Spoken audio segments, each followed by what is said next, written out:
Vamos a hablar de este tema, de cómo los que se sentían dueños de México se escandalizan cuando se revelan ejemplos de corrupción y tráfico de influencias.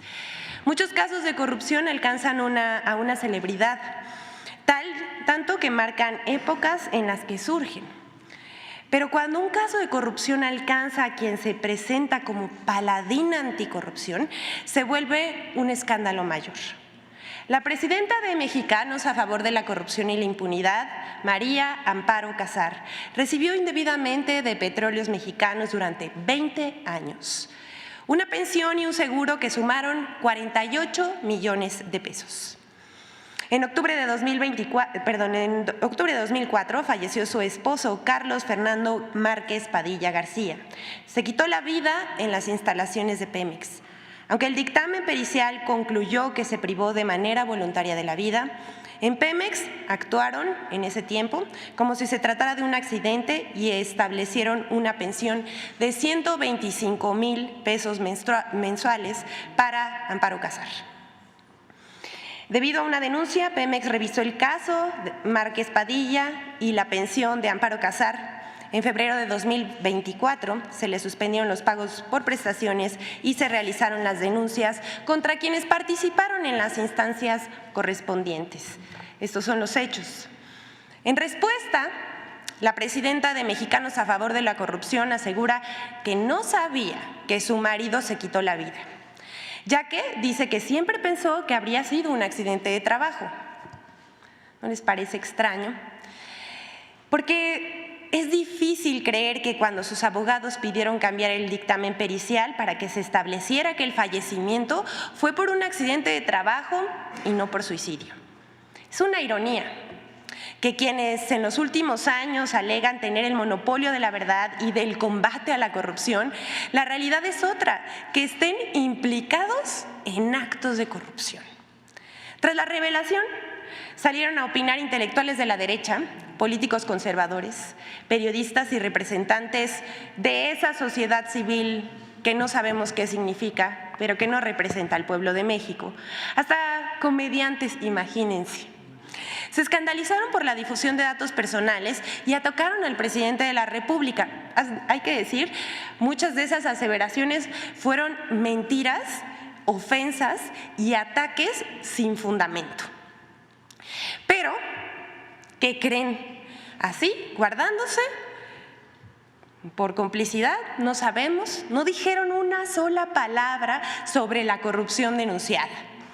Estuvieron muy activos, ustedes los vieron, el exministro de la Corte, José Ramón Cosío, la señora, mucho texto que no podemos mencionar en esta conferencia, Dolia Esteves, Héctor Suárez Gómez, Juan Omar Fierro, Ricardo Alemán, por supuesto, Pablo Magluf. Y hay que decir una cosa, para aclarar esto, bueno, más bien, primero vamos a otro hecho que sucedió, porque ellos fueron los que desencadenaron el nado sincronizado en contra del presidente, pero pues por supuesto que no dijeron ni una sola palabra sobre los actos de corrupción. El INAI, rapidísimo. Así, nada, pues terminó la conferencia y unas horas más tarde informó que inició una investigación de oficio por la divulgación de datos personales contenidos en diversos documentos del expediente del caso Márquez Padilla.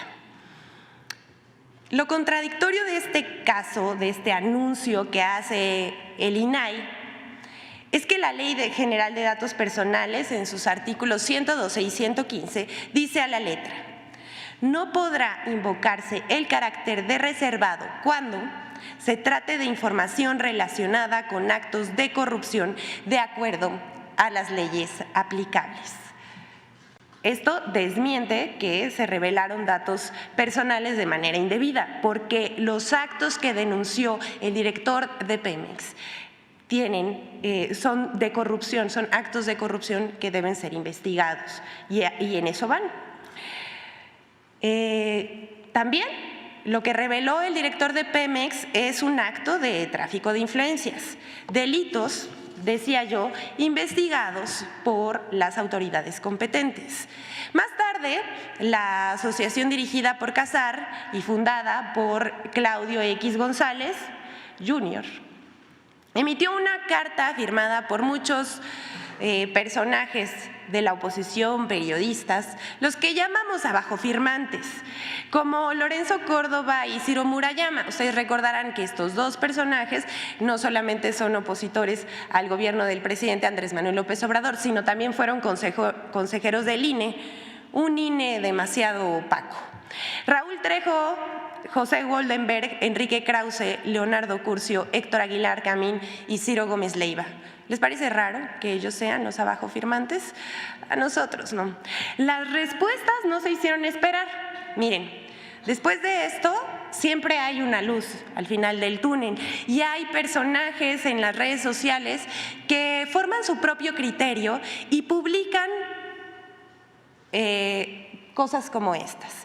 Gracias a Jorge Barrientos, que escribió: ojalá que con la misma vehemencia que defienden la pensión de 120,000 pesos de Amparo Casar, defendieran la de los ancianos que cobran 6,000 pesos. Y es absolutamente cierto, ellos nunca se han pronunciado a favor de los programas sociales ni por la vejez digna, pero sí por una señora que se enriqueció presuntamente con el dinero del pueblo de México.